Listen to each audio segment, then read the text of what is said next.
Okay. Alrighty. We are going to go ahead and get this going. This might be a short study. We shall see. We're only doing 2 verses, and they really have one similar point.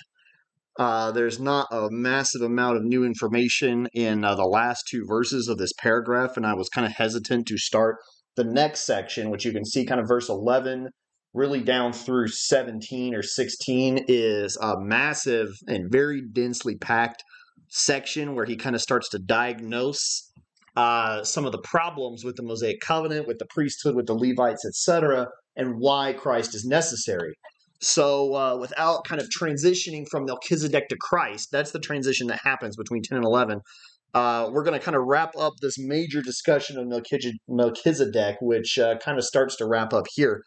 And as you know, for the past few weeks, it's been most definitely, by and large, a kind of hagiography of Melchizedek. And a hagiography is some kind of like it's, for if you were ever to read a book about somebody and the author just wrote about all his good stuff and how great he was and how wonderful this person was with no defects, no negatives, no downsides whatsoever, that's called a hagiographical biography. And so it almost seems hagiographical here in Hebrews 7 that we're praising this man who was a man, and he has to be a man for a number of reasons, even though we looked at the fact last week that the text in verse 8 kind of states present tense, he lives.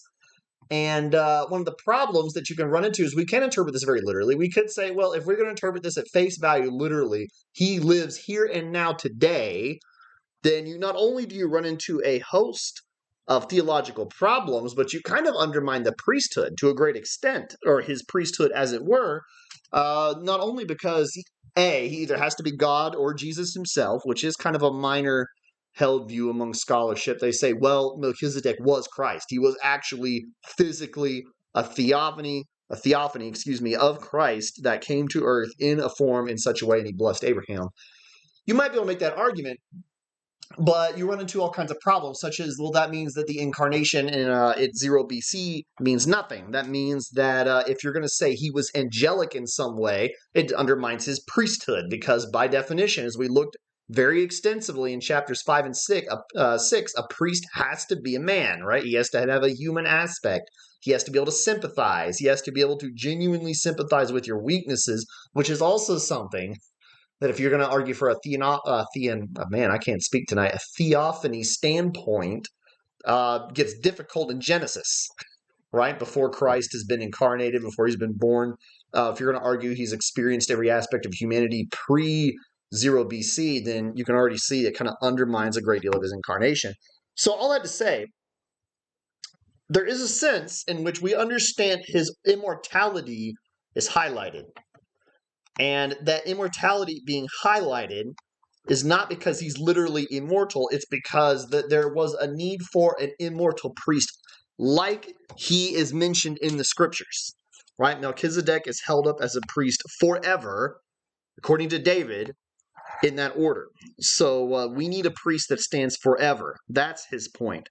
And we also kind of looked at the nature of this blessing issue, wherein there's all kinds of ways and shapes and forms of blessings in Scripture. You can see where men bless God, God blesses men bless each other, but there's kind of a specific subcategory of priests blessing men. And it's kind of semi-divine in that, yes, it's a man that's blessing you, but he's supposed to have godly authority to do that.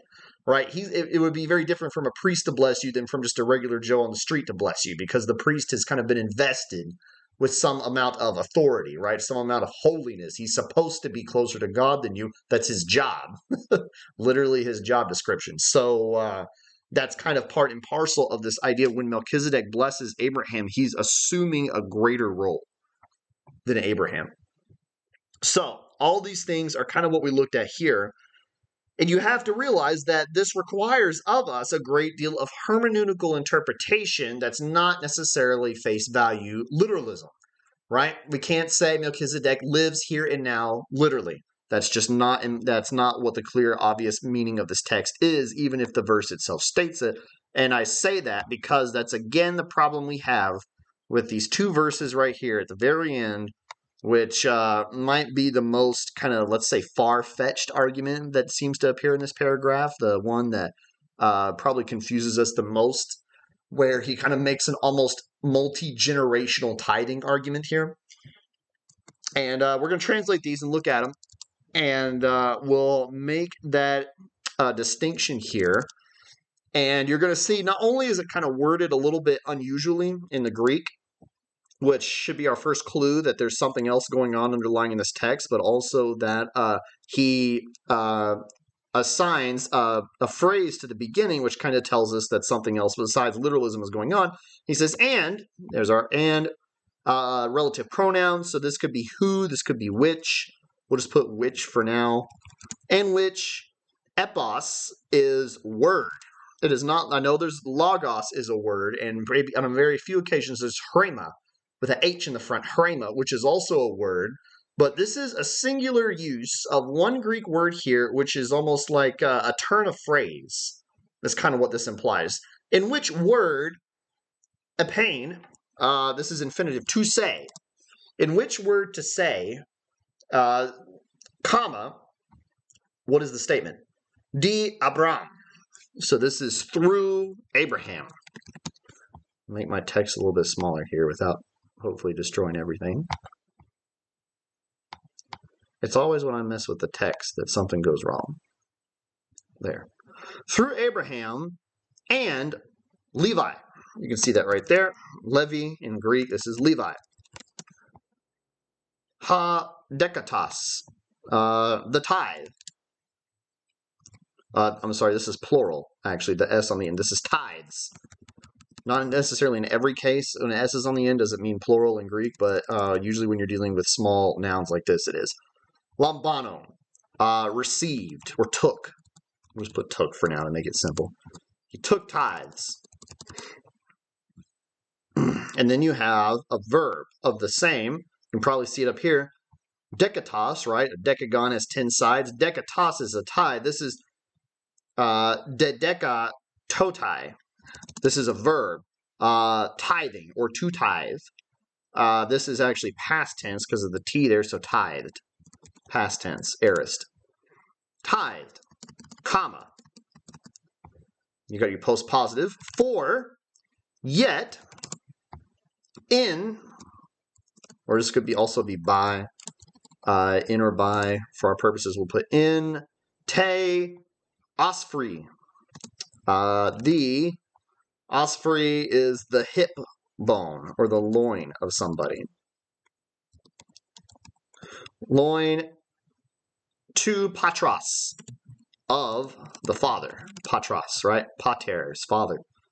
Hain ahoti was when, and you have kind of this odd verbal conjunction here at the end.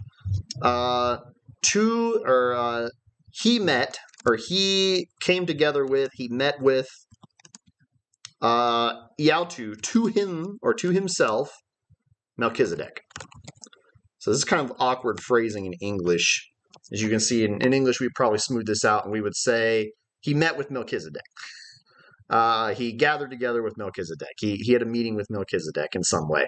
In Greek, where you say, he met with himself Melchizedek, or he met to himself Melchizedek. So, there's a lot going on here. And you see here, you kind of have, at the opening, this kind of turn of phrase, right? He says, in such a way as to say, through Abraham and Levi, the tithes taken. The tithes were taken, comma, tithed. For yet from the hip of the loin of the father was when he met to himself Melchizedek. So, smoothing this out, which is to say, or one might say, or in English we would kind of smooth this out as well, and you can already kind of probably tell that as well. In such a way as to say, through Abraham the Levites tithed, even though they took tithes, right? That's effectively the point being made here. For yet in the hips of the father was when he met with himself Melchizedek. So you run into there's all kinds of problems immediately, at least on face value with this text, if we just use our original logical thinking, right? How is it possible here that someone who isn't yet even conceived tithe somebody that existed arguably somewhere from 400 to 600 years prior to their existence. And you also have to bear in mind there's a couple other problems. One is that Levi, if we're talking specifically about Levi here, Levi wouldn't originate until about 200 years after Abraham, because Levi, remember, the person who is Levi never saw Israel. He was a man. Levi was a human being who was a brother of Joseph at a specific time. And Joseph and Levi both died. They never tithed anybody that we know of. At least that's never recorded in Genesis. And then 400 years later, through Aaron and Moses, the Israelites began the tithing process. Levi personally never collected any tithe or gave any tithe, at least that we know of in Scripture, right? That we're aware of. So a lot relies on how we're going to interpret this. We know logically and immediately there's a host of problems. One is that, hey, how can you make some kind of hereditary tithing argument, right? Logically speaking. Is there a sense in which Levi, or let's just say for our purposes, the Levites, post-Levi, can be somehow responsible for or taking part in actions of their great ancestor, logically speaking? And the first immediate answer is, on the surface level, is no. And we know this isn't true for a number of reasons. You can't be blamed for something that your great-grandfather did, and you don't probably take credit for things that your great-grandfather did, and it's very unlikely that you will, right? They would never hold up in a human court of law. And so in what way can it be said that Levi consciously somehow tithed to someone he wasn't even around to see? There's a couple commentators that have all sorts of thoughts on this passage, and one of them puts it this way, and he very much highlights the opening phrase, which is to say, or in such a way as to say, when, in the explanation of any subject, something of the highest importance must be unexpectedly said after the other parts, which had been and might be treated of, where the particle, the nec, is an apt expression from Latin in this courteous phrase, and this is the citation right here from Hebrews 7:9, right? Which word to say, or which to say, not be met with elsewhere in the New Testament. So and this is something you can verify. You won't find this anywhere else in the New Testament where an author says, which is in such a way as to say, or one might even say, kind of offers this kind of hypothetic injection, has been generally used by the Greeks to avoid hyperbole and the proximity of a somewhat precise discourse, or for the sake of anticipatory mitigation and softening the expression by which it was intimated that the matter can scarcely be told unless it be expressed in the present words, and yet that it must be told. This is a long little paragraph here that all this jargon basically boils down to. He's using a turn of phrase here to state a specific type of point, right? He's not saying this is literal. He says there is a way in which you could say this. You might be able to make this argument. To say that in no way indicates that that is an absolute logical argument. So, we're getting into some very difficult hermeneutics here. You say, well, wait a minute, Alex. Well, why can't we just write off all of Scripture this way? Why can't we just say, well, if it's such a way as to say, it's in certain ways you can say this or that or the other thing, then everything just becomes very generalized and generic immediately. And that would be true if we applied it to all of Scripture. But if you look at the rest of this verse, right, take this, our little prepositional phrase here for a moment, with such a way as to say, and then we see our premise, through Abraham, the Levites who took tithes, tithed. That's the first thing we understand here. And we realize that this is the first immediate point. Levi comes from Abraham's line. Levi most certainly is part of Abraham's bloodline. The Levites would come about much later that would tithe and be collecting tithes much after Levi himself existed, right? Levi himself was in no way a priest on any certain scale, and he certainly wasn't someone who collected tithes from his brothers as a personal favor to them. I mean, if anything, you would make the argument for Joseph that he did. But for our purposes, Levi himself can't be spoken of personally here. He's spoken of clearly in the form of his tribe much later, right? So already we're taking this outside of literalism, per se. It's pretty obvious. You can see here, Levi didn't tithe anybody. He didn't pay tithes to anybody, at least that we're aware of, and he certainly didn't accept tithes from anybody long before God's institution of the priesthood. So we're talking about the general nation Levi. We're talking about the tribe Levi. We're talking about a lot of people very succinctly in just using this name, right? Personally, Levi did none of this. So it's supposed to be a general descriptor, right? The tribe as a whole. This is what John Owen has to say about it. And Owen, if you read John Owen or you know much about John Owen, he is very he is a Puritan to the core. He goes on at massive length to make very long explanations of massive amounts of work. And here he kind of lays out the argument, and fascinatingly, he kind of also agrees. He says you can't make this argument literally. Which is very unusual for John Owen, who, of all things, of any person that you could ever quote, would be the most literalist Puritan of all scripture and commentaries. That what anyone doth, that all his posterity are esteemed to do, and by him. So this is the principle he's trying to lay out. But it is certain that this rule will not generally hold, nor indeed will it ever do so absolutely without some other cogent circumstances. By human laws, the crimes of men reflect dishonor in some cases on their families, and on the other side, they entail the honor with which by their worth they have acquired in their posterity. So he says, yeah, there's some cases where you can say a man is guilty or he has dishonor on his name or his family because of previous ancestral decisions, or vice versa, right? Something they did a long time ago that was great or noble, they get credit for in some cases. What a man also gives away of his estate unto public uses, as in the foundation of schools or hospitals, his children may be said to do it in him, because so much is decreased from their inheritance. As here. So, he basically says, for example, in this particular time and age especially, if a father decreed that he dies and he wants 10% of his estate to go to a charitable cause or something like that, and the children are the ones that bring that about and they execute it and they carry out the father's wishes, etc., like that, you probably would thank the children, because as the executors of the state, they're acting on their father's behalf and acting as like their father in that regard.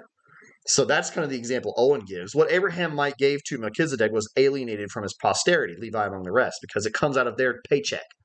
Right? If your father dies and he leaves you 90% and he commands that 10% be given to X charity or X tithe or X church or whatever, that comes out of your inheritance, right? That's a cut from whatever you were going to get. So that in that way, he said the children might be credited with some kind of honor, right? You might be able to say the Levi missed a cut of what was rightfully his in some way because Abraham gave it to Melchizedek. But none of these things, Owen goes on, reach the case in hand or are sufficient to give force or evidence under the reasoning of the apostle. So he even throws himself out, kind of right here. He says even that's not going to hold up very far. That's not a great logical argument to use here. And probably the most immediate response is because most certainly anything that Abraham kept or was going to keep or he gave to Melchizedek or something like that was definitely not going to make its way all the way down to Levi in terms of material, physical wealth and goods that he conquered from kings, right?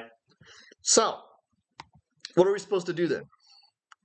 Well, I'm going to take a detour for a moment and show us and kind of walk through. There are other places in Scripture where completely congruent with plenary inspiration.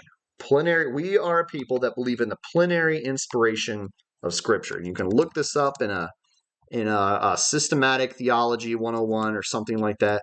Plenary inspiration, which is that God can inspire men, we would say, to write through human form divine thoughts.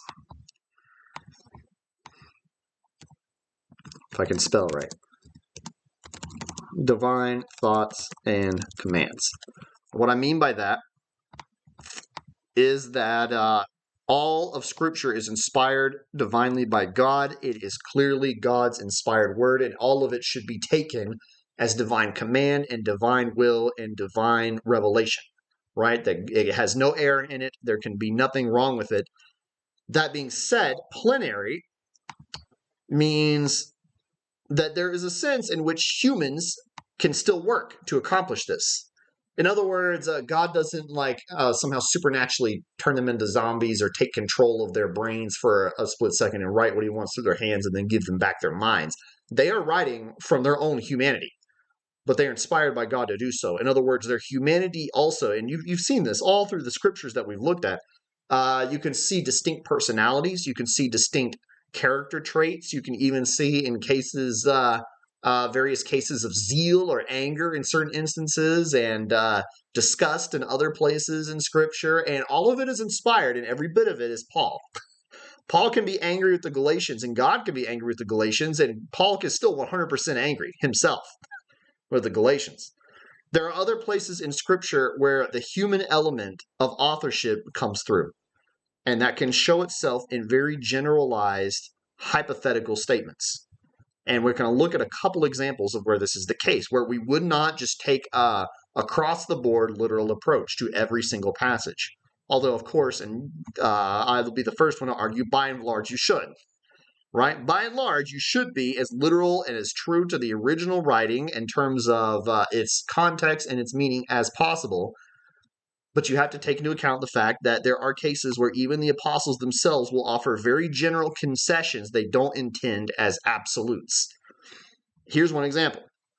Right, 1 Corinthians 7, you probably all know this. In verse 6, Paul says, by means of concession, not a command, I say this. He kind of offers you some personal advice. Right? He says it's not a command. This is just like some good ideas that you should probably bear in mind. I wish that all were like myself. Talking about marriage. And this is that famous chapter where he says, I wish everybody was single. Like me. Because I can do a great deal. I'm free. I have a great deal of constraint. Or I have a lack of constraint that's on me. I don't have to worry about a wife. I don't have to worry about children. I can just travel around and do whatever I want. And preach the gospel. And he says, I wish that everybody was like that. But each has his own gift from God, one of one kind and one of another. To the unmarried and the widows, I say it is good for them to remain single as I am. Right? He wishes that everybody was like him. But if they cannot exercise self-control, they should marry. For it is better to marry than to burn with passion.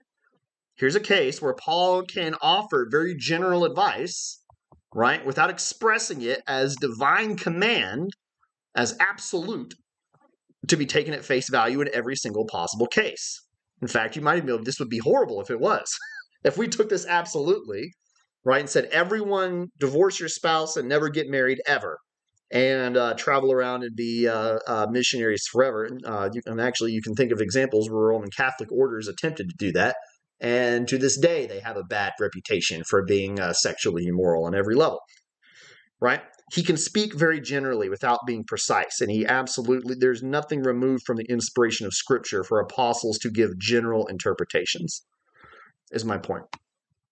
A very difficult one, I should say more difficult one, was broached to me recently by somebody that I know who brought this up, actually, to my attention, and this was kind of a case in point, where this text comes up and it's held up by some very progressive, non-inspirational scholars. And what I mean by that is people who do not believe in plenary inspiration. They believe in the general message of Scripture, but it's not inspired. They say, well, look, here's a case where in Scripture Paul was racist.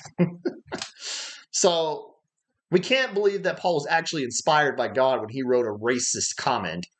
We must just take this as a very general, authentic message from a human writer that might have some fallibility to it, but was overall a generally good message. And that's a very dangerous line to toe for any number of reasons, but you look at this text, and you can look this up. And ironically, I know we were just talking about elders not too long ago, but this is the reason prior to that text, before Paul says this is what elders must be, he gives you this text, and he says, for there are many who are insubordinate, empty talkers and deceivers, especially those of the circumcision party. They must be silenced, since they are upsetting whole families by teaching for shameful gain what they ought not to teach. One of the Cretans, a prophet of their own, said Cretans are always liars, evil beasts, lazy gluttons. This testimony is true. Therefore rebuke them sharply, that they may be sound in the faith, not devoting themselves to Jewish myths and the commands of people who turn away from the truth. This was recently thrown in my face as well. Look how racist Paul is. Clearly. He hates Cretans. All of them. They're always liars. And he then affirms it. Right? He says, this testimony is true. And the first argument that we could make, and the first one that came to mind for me personally, and I looked into this, was, well, he's not saying that this statement is true. He's saying that the fact that their prophets and these people who disturb the Cretans say this, and that testimony is true. In other words, Paul is saying the testimony is true that these insubordinate, empty talkers of the circumcision party go around saying this stuff about the Cretans. But we can't hold that up. For one reason, it would make sense, that would be absolutely right, if this right here was replaced with one of the circumcision party or one of the empty talkers. If right here he had said one of the empty talkers, a prophet of their own, said this stuff, this testimony is true, that would make absolute sense, right? That Paul is saying, well, the testimony is true that they say this mean thing about the Cretans. But that's not what he says. He says the Cretans say this. One of their own prophets said this about themselves. And that testimony is true. So, we can interpret this a number of ways. And then also it's followed by the reasoning, which is perhaps the most condemning, right? And he said, because you would say, wow, that seems pretty condemning for Paul to say that. And he says, therefore rebuke them sharply, that they may be sound in the faith, not devoting themselves to Jewish myths or the commands of people who turn away from the truth. So, how could Paul say this? This is very mean and racist of Paul to say. If we take this at face value. What is his point here? Well, if you do a little digging, you'll find there's a number of questions that have to be answered here, one of which is the first immediate premise, which is the Judaizers are involved here, or he says especially those of the Judaizers, right? These are those who come in to churches after they have been built in early Testament times and say, this is great, we're glad you're saved, but you also need to be Messianic Jews or you're not going to be saved. And that means abiding by all the Mosaic law in addition to Christ, and then you'll be saved. And but they are highlighted as among others, right? Many specifically. There's others who are insubordinate, empty talkers, and deceiving, especially those of the circumcision party. They must be silenced, right? So who is it that says this? A prophet of their own. Well, as it turns out, we actually know with about 80 to 90 degree or 90% certainty who this was that said that. And Paul is correct. He's actually quoting a guy whose name is Epimenides. And if you look up Epimenides, and you can Google him right now, he was a sort of prophetic, kind of paganish prophet that existed around 600 BC. He lived in Crete. And he apparently wrote that line about his own people. And I assume he wasn't talking about himself, or maybe he was. I don't know if he was quite that self-condemning, but apparently you can look this guy up. This is a quote from him that's generally attributed to his writing and is found among his writing. And it's actually, I believe, cited by Plato later on. That's why we have so much proof of it, that Plato is writing one of his works, and he says Epimenides said this about the Cretans at one point, and that's how we know. And he's attributed to a couple other things, this guy Epimenides. He's apparently attributed to predicting that the Greeks would fend back the Persian invasion at the Battle of Thermopylae, the 300, right, famously, that the Greeks would actually be victorious over the Persians. He's credited with prophesying that. You know, who knows at this point? There's no way to know that for sure, whether that's the truth or not. But what we do know is that we're as sure as we can be, as sure as we are of Plato's truth and wordage, we're that sure that he also said this about his own people. And it seems like Paul is writing off all of Crete. But even the prophet himself, even let's assume for a moment that he does include himself in that particular statement. But we have to realize there's a logical problem if that is true. If, for example, Paul is in this text saying every single Cretan is a liar and an evil beast and a lazy glutton, one would hope he's not talking about Titus, right? One would hope he's not talking about the church in Crete, right? And if he is absolutely speaking of every single individual in this case, then there would be no logical basis for the gospel here. Because they're always liars, right? Every one of them. Every one of them is an evil beast, like an animal. The text literally says like an animal, right? Lazy gluttons. My point is this. When Paul quotes this, he can offer a very general truth about the nation or the state of Crete without necessarily absolutely implying that every single Cretan citizen is evil to the core and is unworthy of the gospel and one of these insubordinate empty talkers and deceivers. He states this as a general truth about Crete, and he does say, very much so, yes, these people are, even among immoral people, these people are especially immoral. I know it's a dangerous thing to say in this day and age, that you can't, how dare you write off one people group as more immoral than another people group. And I realize there's also theological connotations as well. You say, wait a minute, Alex, every human being is totally depraved, 110% all the time, right? There's not a case in which one man is more moral than another man. I would say that's not entirely true.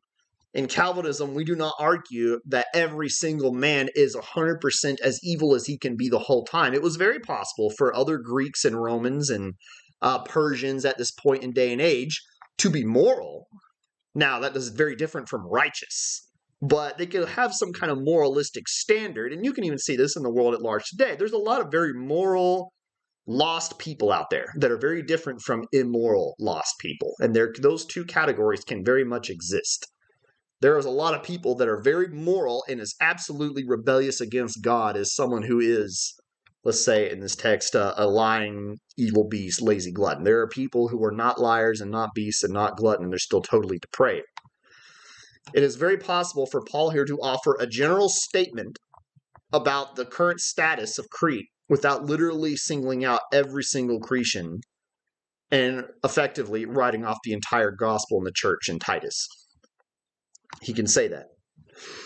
And this is another one of those kind of debated texts about how are we supposed to interpret it literally at face value, that he is writing off this entire population, or is he offering a general statement to Titus? Crete's in a pretty bad moral state.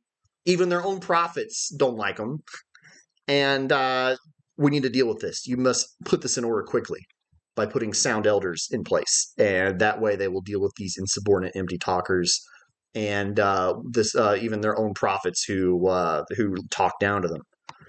So my point is effectively this. Inspired authors can make general points without being taken literally in every case when the context allows.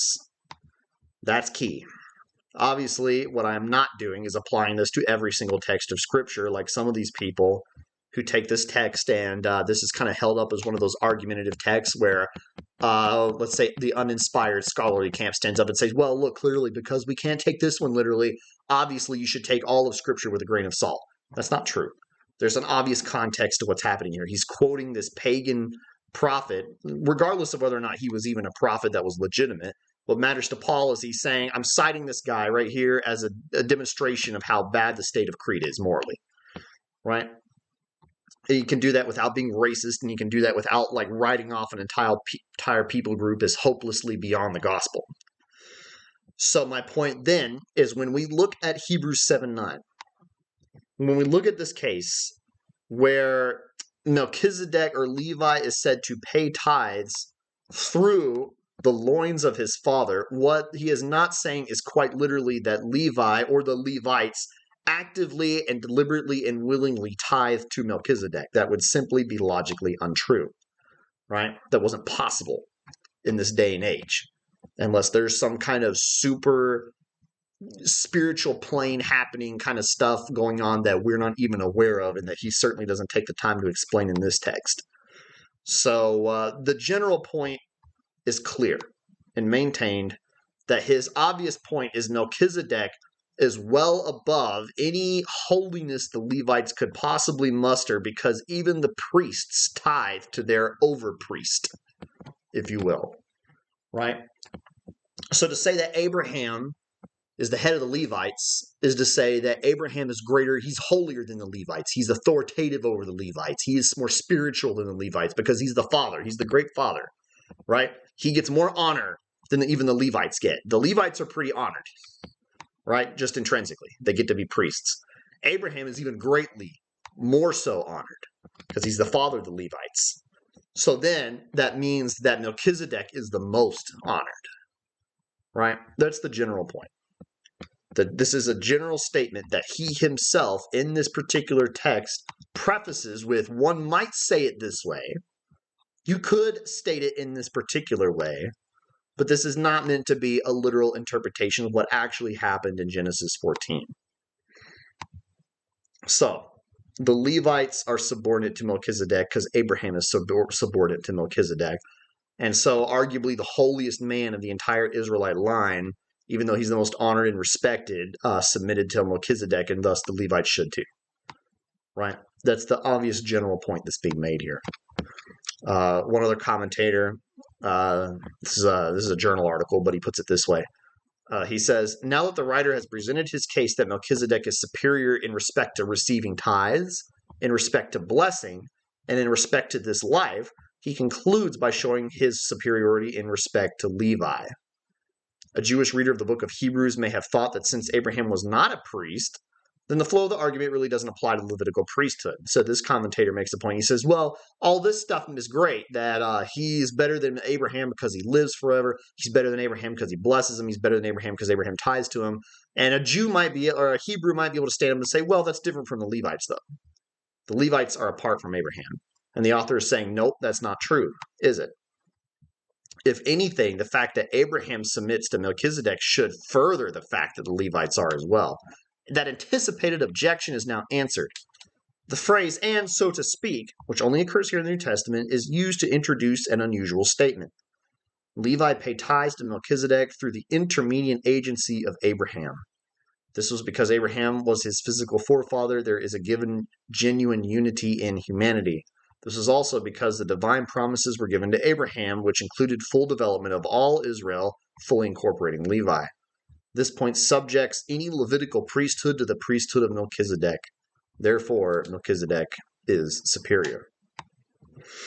So, that's effectively the main point that I wanted to look at tonight, that this is a difficult text and it is hard to interpret, and we do have to understand it with some grain of non-literal salt if we're going to take this with any semblance of logic. It is fairly obvious that you have to take this somewhat metaphorically.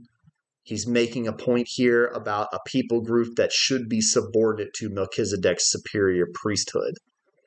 And there's a great deal of other places in Scripture where we do this, where we have to look at the context and say, if the context permits and makes clear that there is a sense in which an apostle can say something generally speaking that's not absolute, we must do the same. And of course, that depends entirely on the verse immediately preceding and the verse immediately following that difficult statement. And that's going to tell you a great deal about what's going on in that text. And so that's what we have to do here. And the case is still pretty clear. It really doesn't matter at the end of the day how difficult the text is, because the point remains the same. Melchizedek outranks all the Levites and all the Israelites in righteousness and authority. That's the goal. It's been the goal for 10 verses, right? That Melchizedek is by far the superior priest. He is the superior of Abraham. He's the superior of the Levites. He's the superior of all the Hebrews in terms of his priestly duties. And so, therefore, that is the kind of priest you need to have over you. That's the kind of priest you need to be honoring, and that's the priest that's not going to fail. And in coming weeks, we're going to see the truth of that, and hopefully, this kind of unusual statement in verse 9 and 10 will be solidified by the fact that in the next coming verses, you're going to see here where he gets into the second subject here, where he kind of transitions over and he says, the Levites are subordinate to Melchizedek because they're the sons of Abraham, who was subordinate to Melchizedek, but also because there was an inherent intrinsic problem with the Levite system.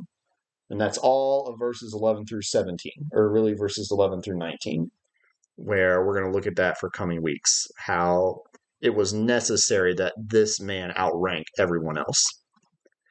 So I'm going to go ahead and close the lecture portion here for the night, and we'll do a little bit of discussion. Hope you all enjoyed it, and we will see you Sunday. Just a quick reminder, there is a men's breakfast this Saturday. Don't forget about that. And